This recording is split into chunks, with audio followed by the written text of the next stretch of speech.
성경에서 구원을 설명할 때 변화를 가지고 설명을 합니다. 예수님을 만나기 전에는 어땠는데 예수님을 만난 후에는 이렇게 됐다, 이렇게 설명하는 것이 굉장히 많습니다. 에베소서 4장에서는 옛사람이었는데 예수님을 만나서 새 사람이 되었다, 그렇게 설명을 합니다. 로마서 3장에서는 죄인이었었는데 예수님을 믿고 의인이 되었다, 그렇게 설명을 하고요. 갈라디아서 4장에서는 종이었었는데 예수님을 만나고 나서 아들이 되었다, 그렇게 설명을 합니다. 우리 오늘 말씀에서도 우리가 한 가지 그 설명하는 내용이 나오는데요, 17절 말씀 보시면요, 그런즉 누구든지 그리스도 안에 있으면 새로운 피조물이다. 그렇죠. 예수님을 만난 후에, 예수님을 믿은 다음에 새로운 피조물이 됐다는 것입니다. 그럼 예수님을 만나기 전에는 어떤 존재였는가? 그것은 창세기로 가야 되죠. 창세기 1장에 가면 하나님께서 인간을 만드십니다. 하나님께서 만드신 모든 것들을 우리가 피조물이라고 합니다. 근데 3장에 가서 그 피조물인 인간이 타락을 하게 되죠. 그래서 타락한 인간이, 피조물이 예수님을 만나서 예수님을 믿고 새로운 피조물이 됐다는 것입니다. 그래서 타락한 피조물이었는데 예수님을 믿고 새로운 피조물이 되었습니다. 지금 이렇게 설명하고 있는 것이죠. 새로운 피조물은 그렇기 때문에 바로 예수님을 믿고 구원받은 우리를 가르치는 복된 호칭입니다. 새로운 피조물, 굉장히 아주 귀하고 복된 호칭입니다. 우리가 새로워졌다는 이 사실이 얼마나 놀라운 일인지 모릅니다. 아무리 좋은 표백제라 할지라도 우리의 죄를 깨끗이 씻을 수가 없습니다. 아무리 돈이 많아도 우리의 운명을 새롭게 바꿀 수 없습니다. 아무리 노력하고 애를 써도 새로운 존재가 될 수 없습니다. 하나님만이 하실 수 있는 일입니다. 예수님의 십자가 능력만이 하실 수 있는 것입니다. 그렇기 때문에 새로운 피조물들인 우리들은 하나님의 사랑과 예수님의 희생에 혜택을 본 사람들입니다. 혜택도 별 볼 일 없는 혜택이 아니라 아주 크고 큰, 역사 이래 들어본 적이 없는, 경험해 본 적이 없는 그런 혜택을 본 것입니다. 그렇기 때문에 우리들은 나는 새로운 피조물입니다라는 이 고백만 할 수 있으면 행복한 사람들입니다. 하나님의 관심의 대상이고 하나님의 사랑의 대상이고 하나님이 평생 책임지는 인생이기 때문에 행복한 사람입니다. 새로운 피조물과 더불어서 구원을 설명하는 또 하나의 단어가 있습니다. 오늘 18절 말씀 보시면요, 모든 것이 하나님께로서 났으며 그가 그리스도로 말미암아, 조금 읽어보겠습니다. 우리를 자기와 화목하게 하시고, 아멘. 19절 말씀 보시면요, 곧 하나님께서 그리스도 안에 계시사, 조금 읽겠습니다. 세상을 자기와 화목하게 하시며, 그렇죠? 하나님께서 하신 이 구원의 역사를 설명하는 또 하나의 단어는 뭐냐면 화목이라는 단어입니다. 하나님이 세상과 당신을 화목시키기 원하셨고 세상과 죄인들을 화목하게 하기를 원하셨기 때문에 그 일을 이루신 것이죠. 그러면 화목하기 전에 우리가 뭐라고 표현하면 좋겠습니까? 불화했다, 그렇게 생각하죠. 예수님을 만나기 전에 우리는 하나님과 불화한 관계였는데 예수님을 만나고 하나님과 화목해졌다는 것이죠. 그런데 성경은 불화라는 단어를 쓰지 않습니다. 어떤 단어를 쓰냐면 원수라는 단어를 쓰고 있습니다. 예수님을 만나기 전에는 하나님과 원수였다는 것이죠. 원수는 최악의 관계를 말하는 것이죠. 화목이라는 것은 최고의 관계를 말하는 것입니다. 예수님을 만나기 전에 하나님과 최악의 관계였는데 예수님을 만나서 하나님과 최고의 관계인 화목하게 되었다. 구원을 그렇게 설명하고 있는 것이죠. 그래서 오늘 우리가 새로운 피조물과 화목을 가지고 우리 자신을 이렇게 고백할 수 있습니다. 나는 하나님과 화목하게 된 새로운 피조물입니다. 이것이 구원받은 사람의 최고의 고백입니다. 나는 하나님과 화목하게 된 새로운 피조물입니다. 하나님과 원수가 아니라 하나님과 화목하게 되었고, 타락하고 죽을 수밖에 없는 피조물이 아니라 또 하나님에 의해서 새롭게 구원받은 새로운 피조물이다.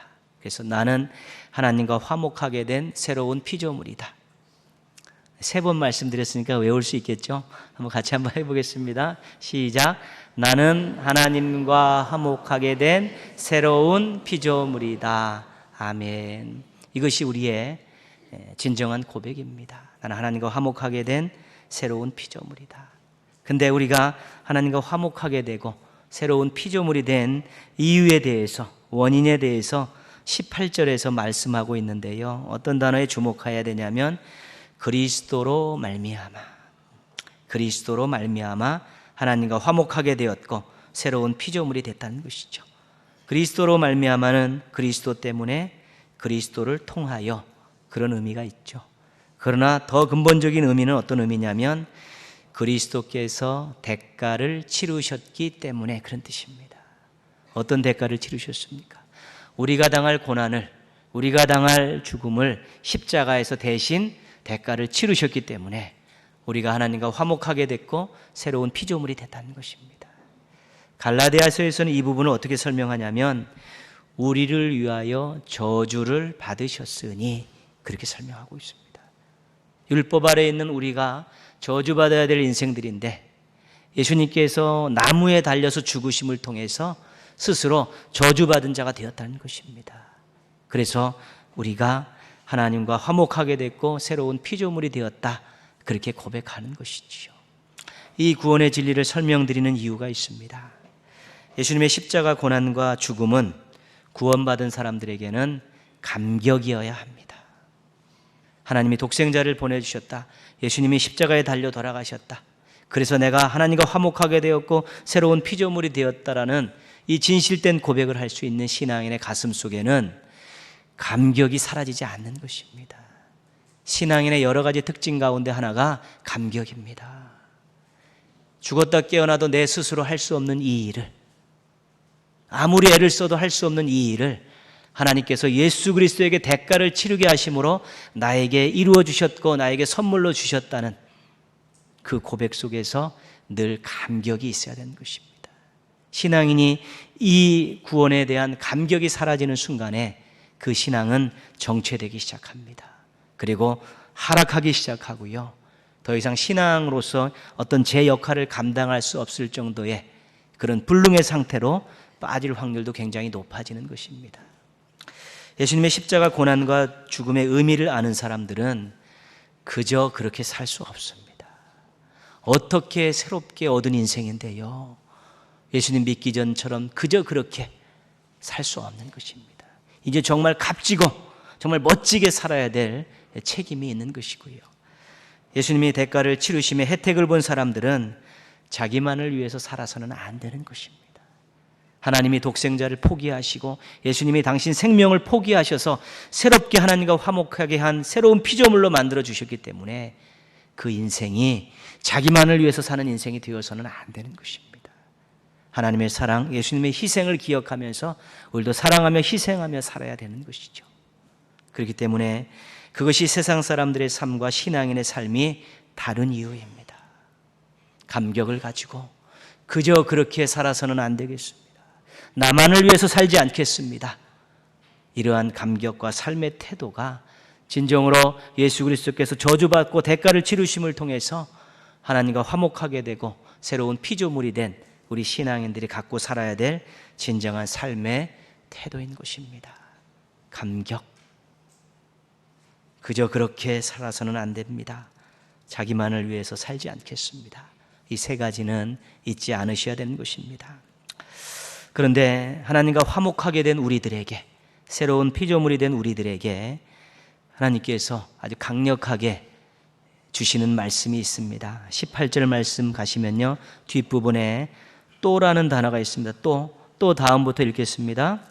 또 우리에게 화목하게 하는 직분을 주셨으니. 아멘. 19절 말씀 보시면요, 중간에 그들의 죄를 그들에게 돌리지 아니하시고 그 다음 읽겠습니다. 화목하게 하는 말씀을 우리에게 부탁하셨느니라. 아멘. 예수 그리스도 때문에 하나님과 화목하게 된 우리들에게 하나님께서 강력하게 요구하시는 말씀은 뭐냐면 화목이라는 것입니다. 화목.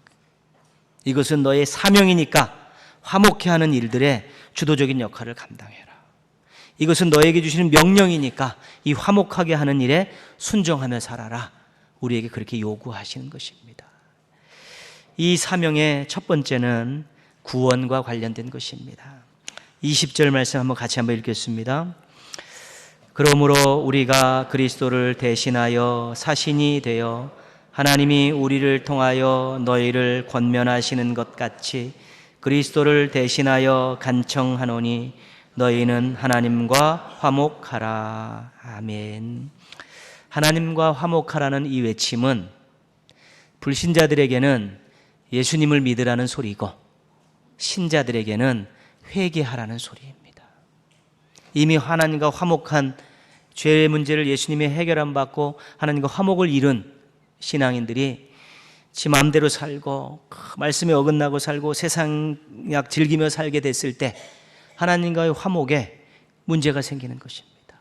그래서 하나님과 화목하라는 말씀이 그들에게는 회개하라는 말씀이 되는 것입니다. 그러나 지금 하나님과 원수로 살고 있는 세상에 있는 많은 믿지 않는 사람들에게 하나님과 화목하라는 말은 예수님을 믿고 구원을 받으라는 것입니다.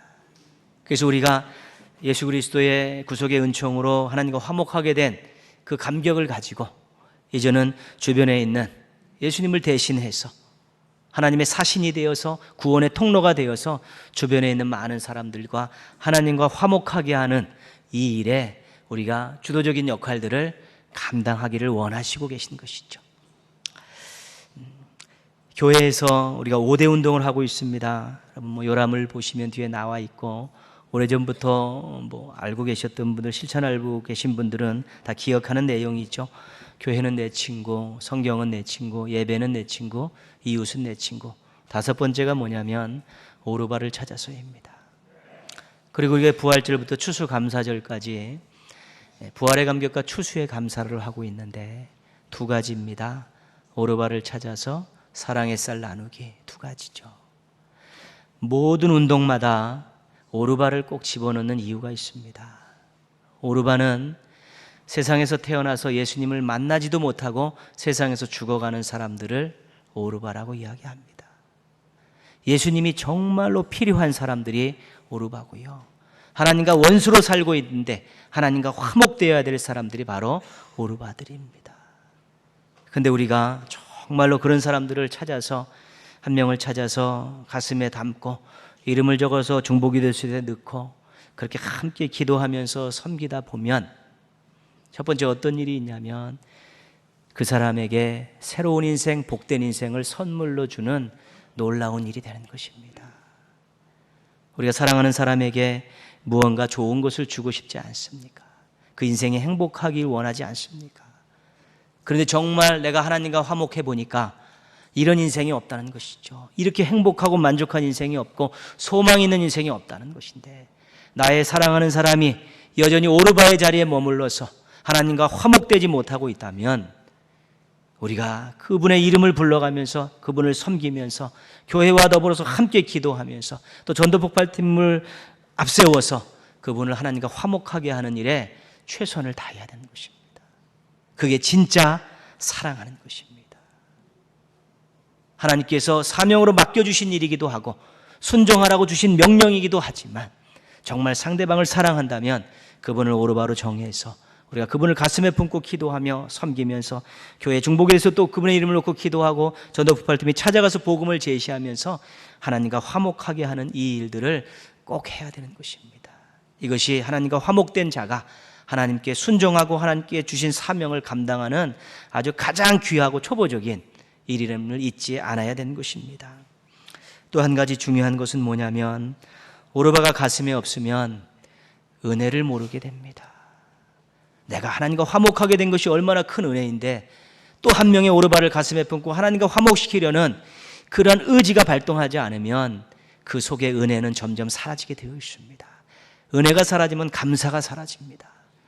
은혜와 감사가 없는 싸늘한 마음은 신앙인의 마음이 아닌 것입니다. 늘 우리가 여러 가지 기도 응답도 해주시고 일마다 때마다 도와주시는 것 때문에 은혜를 알고 감사하지만 정말 나를 하나님과 화목하게 해주신 것만큼 큰 은혜가 없기 때문에 그거 생각하면서 정말 나도 한 명의 생명을 하나님과 화목하게 해야겠다라는 그 마음을 갖고 오르바를 가슴에 품고 이름을 불러가며 기도하고 어려울 때 찾아가고 시간 날 때 가서 섬기는 모습을 하게 될 때 이 가슴 속에서 구원의 감격과 또한 은혜에 충만한 모습들을 잃어버리지 않는 건강한 신앙인이 될 수 있게 되는 것입니다. 신앙인은 생명력이 있어야 됩니다. 자기가 생명을 얻었기 때문에 누군가를 살려야겠다라는 생명력이 있을 때 그 신앙이 정말 살아있는 신앙이 되는데, 그 중에 한 가지가 정말 한 명의 사람을 가슴에 품고 이름을 불러가면서 기도하면서 하나님과 화목하게 하는 그 일에 최선을 다할 때 뜨거운 가슴을 유지할 수 있고 생명력 넘치는 신앙을 유지할 수 있게 되는 것입니다. 화목하게 하는 직분, 화목을 부탁한 말씀 기억하시면서 여러분 오르바를 찾고 가슴에 품으시고 그분을 하나님과 화목하게 하기 위해서 그날이 올 때까지 끊임없이 기도하고 섬기며 교회와 더불어서 수고하시기를 주님의 이름으로 부탁드리겠습니다. 하나님과 화목하라는 구원의 말씀 이외에 화목에 대한 말씀이 성경에 굉장히 많습니다. 많은 이유는 중요하다는 것입니다. 데살로니가전서 5장 13절입니다. 사랑 안에서 귀히 여기며 너희끼리 화목하라. 믿음의 공동체들 안에서 서로 화목하게 지내라는 것이죠. 잠언 17장 1절입니다. 마른 떡 한 조각만 있고도 화목하는 것이 제육이 집에 가득하고도 다투는 것보다 나으니라. 가정의 화목을 강조하시는 말씀입니다. 이 화목은 관계와 공동체에만 적용되는 것입니다. 혼자서는 성립되지 않는 단어죠. 그래서 하나님과 화목된 사람들이 다른 하나님과 화목하지 않는 사람들을 하나님과 화목하게 하는 일과 더불어서 자기가 속해 있는 공동체에 그런 지체들과 사람들과 더불어서 화목하게 하는 일에 주도적인 역할을 감당하는 것입니다. 교회에서도 가정에서도 화목한 가정, 화목한 교회를 만들 책임이 하나님과 먼저 화목하게 된 우리 모두에게 있다는 사실을 우리가 잊지 말아야 되는 것입니다.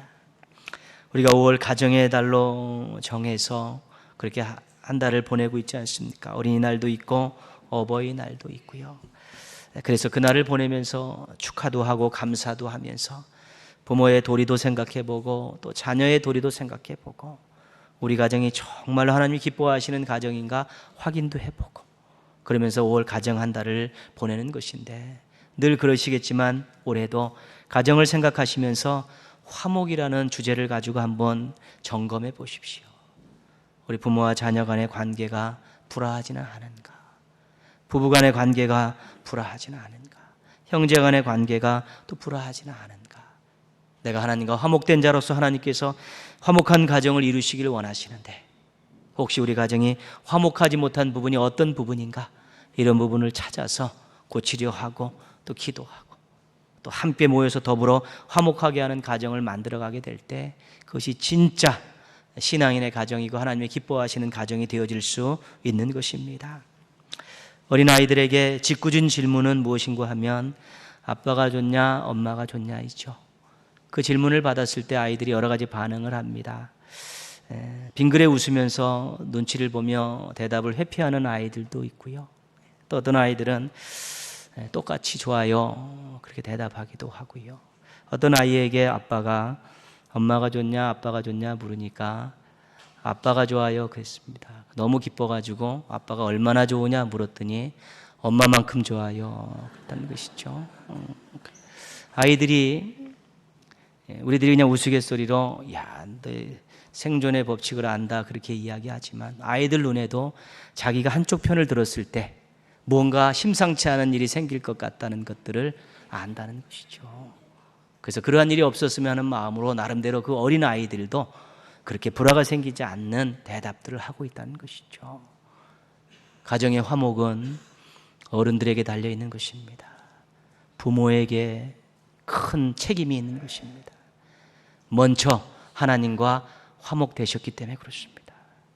은혜를 받아도 더 많이 받았고 사랑을 받아도 더 많이 받았기 때문에 그렇고요. 인생의 여러 가지 많은 아픔 경험들을 많이 아셨기 때문에 그렇고요. 하나님께서 화목을 원하신다는 말씀도 알고 있기 때문에 그렇습니다. 그리고 성경에서 이야기하는 것 중요한 내용들, 부모가 신앙생활 잘하면 자녀들이 복받는다는 것, 그것도 잘 알고 있기 때문에 부모님들이 신앙생활 잘하면서 가정의 화목을 이루셔야 되는 것이고, 자녀들이, 가족들이 먼저 하나님과 화목하게 되는데 전력을 기울이시고, 화목된 가족들이 모여서 서로 양보하고 서로 사랑하고 섬기면서 화목된 가정을 이룰 수 있도록 노력해야 되는 것입니다. 이 시대 화목한 가정을 만드는 것, 하나님의 영광을 드러내는 일입니다. 이 시대 화목한 가정을 만드는 것, 하나님 나라의 일꾼을 키우는 일입니다. 우리의 자녀들이 화목한 가정 안에서 클 수 있도록 환경을 조성해 주는 것, 그것이 가장 큰 사랑이고 가장 큰 유산이라는 것을 잊어버리면 안 되는 것입니다. 그곳에서 크면 행복하게 크고 하나님을 알고 크고 사랑하는 법, 사랑받는 법을 알고 크고서 자기만 아니라 다른 사람들도 사랑하고 생각할 줄 아는 방법을 가지고 화목한 가정에서 크면 반드시 큰 일꾼으로 성장할 수 있기 때문에 그렇습니다. 자녀된 입장에서도 마찬가지입니다. 우리 가정의 화목에 깨는 주범이 누구인가, 화목을 깨는 요소들이 무엇인가 알고, 또 자녀된 입장에서도 또 화목을 주도해 나갈 수 있고 이룰 수 있는 노력들을 그렇게 경주하게 될 때 화목한 가정을 이룰 수 있게 되는 것입니다. 시를 한번 몇 편 읽다가 이런 시를 발견했습니다. 제목이 몹쓸 짓입니다. 몹쓸 짓. 어떤 이런 시의 제목이 있나 보고 그 시를 한번 봤더니 내용이 간단합니다. 나는 오늘 당신을 생각하지 않고 하루를 다 보냈다. 이게 시 내용입니다. 나는 오늘 당신을 생각하지 않고 하루를 다 보냈다. 넓게 이야기하면요, 하루 살면서 다른 사람 생각 한 번도 하지 않고 보냈다면 몹쓸 짓 했다는 것입니다. 사랑한다고 이야기하는 그 사랑하는 사람 한 번도 생각하지 않고 지냈으면 그 몹쓸 짓 했다는 것입니다. 정말 아파하고 힘들어하는 사람, 그 사람 한 번도 생각하지 않고 하루 그렇게 살았다면 그게 바로 몹쓸 짓이라는 그런 의미로 해석을 했습니다. 왜 몹쓸 짓입니까? 사랑하는 사람이고 아파하는 사람이고 어떤 사람을 한 번도 생각하지 않고 무엇에 미쳐 사는지 모르지만요, 그렇게 지냈다면 자기가 삭막해지는 것입니다. 자기에게 몹쓸 짓 한 것이고요. 행여 또 자기를 생각하고 자기를 바라보는 사람에게 무관심이라는 것으로 그에게 상처를 준 것이기 때문에 몹쓸 짓이 되는 것입니다. 신앙의 각도에서 이야기해 봅니다. 하루를 생각하면서 하나님 한 번도 생각하지 않고 살았다면 정말 몹쓸 짓 한 것이죠. 얼마나 큰 사랑을 받았는데요, 얼마나 많은 은혜를 받고 살고 있는데요, 그렇게 관심 갖고 생각하고 계신데요, 하나님 한 번도 생각하지 않고 살면 몹쓸 짓이죠. 왜 몹쓸 짓입니까? 은혜도 생각하지 않고 감사도 생각하지 않고 말씀도 생각하지 않고 하루 그렇게 살았으니까 자기 자신에게, 은혜 받은 자, 사랑받은 자에게 몹쓸 짓 한 것이고요. 정말 하나님을 짝사랑하는 분으로 만들었기에 몹쓸 짓이 되는 것입니다. 가정의 달 어린이 주일을 이제 보내면서요, 먼저 우리 사랑하는 사람들을 하루에 한 번 이상은 좀 생각했으면 좋겠습니다. 가족들 한 번씩 생각하면서 길 가다가도 짧은 시간이라도 기도했으면 좋겠고요. 하나님 생각하면서 하나님의 은혜를 감사하고 하나님 주신 말씀을 기억하면서 그대로 살겠다고 또 다짐하고 결단하는 그런 순간순간들의 시간을 갖게 될 때 정말 자기 자신도 풍성해지고 또 자신과 관계된 많은 사람들도 자신의 관심 때문에, 기도 때문에, 축복 때문에 행복해질 수 있다는 것이지요. 아무리 바빠도요, 무엇인가 죽을 똥살똥 하는 삶의 그런 어려운 역경에 처해 있다 할지라도요, 가족들 하루에 한 번 이상 생각하면서 기도했으면 좋겠고요. 가족들 한 번 이상 생각하면서 나와 함께 있어 주셔서 감사했다라는 고백했으면 좋겠고요. 또 우리 모두 화목한 가정을 이루자는 그런 마음의 바람들을 품었으면 우리가 화목한 가정을 만드는데 큰 힘을 하나님께서 보태주실 것입니다. 올 가정의 달에 정말 하나님께도 또 가족들에게도 사랑하는 사람들에게도 또 아픈 사람들에게도 몹쓸 짓 하지 말고 따뜻한 마음을 가지고 화목한 삶을 살겠다고, 화목해하는 사명을 감당하고 살겠다고, 화목한 가정을 이루며 살겠다고 다짐하시고 노력하셔서 여러분 때문에 여러분의 주변에 있는 많은 사람들이 행복해하고 여러분이 속해 있는 공동체에 감사할 일이 넘쳐나는 놀라운 일들이 일어나기를 주님의 이름으로 축원합니다. 예, 기도하겠습니다.